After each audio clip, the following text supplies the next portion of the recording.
India's mega event, the Lok Sabha Elections, wrapped up on June 1st after 7 phases spread across 44 days. A whopping 15 million polling staff journeyed across the country to set up approximately 1 million polling stations, including in remote areas like villages, hills, deserts and conflict zones. Despite scorching temperatures, voters across India turned up to cast their ballots during each phase, with a total estimated voter count of 969 million people. To keep up with the modern times, electronic voting machines were used for casting ballots, making the process more efficient and reliable. Now at stake are 543 seats in Lok Sabha. The votes will be counted on Tuesday, June 4, and the counting for all the constituencies will begin at 8 am. Now in the scene comes the most important question, which is how the votes are counted in India and what's the process to it. Well, I'll explain all of it in a very simple term in this video.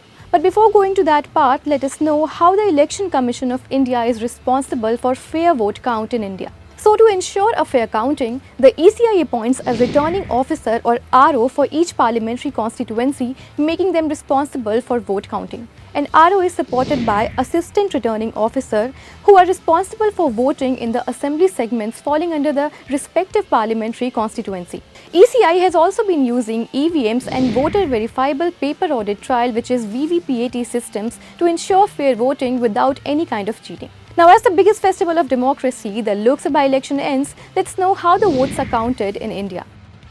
So once the voting process ends, the electronic voting machines are carefully sealed and stored in secure room within the parliamentary constituency. On the day of counting, representatives from all political parties gather as the EVMs are unsealed.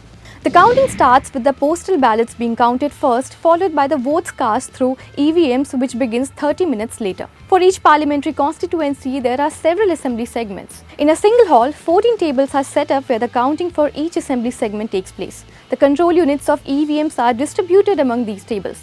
Depending on the number of candidates, the number of halls or tables can be increased with prior permission from the electoral body. Now, before the counting begins, thorough checks are done to ensure that the control units are sealed, assigned correctly and functioning properly. During each round of counting, votes from 14 EVMs are tallied and results are announced and displayed on blackboard attached to each table. After this, the votes are counted by counting supervisors and counting assistants on each table, who are appointed by the RO through a randomization process.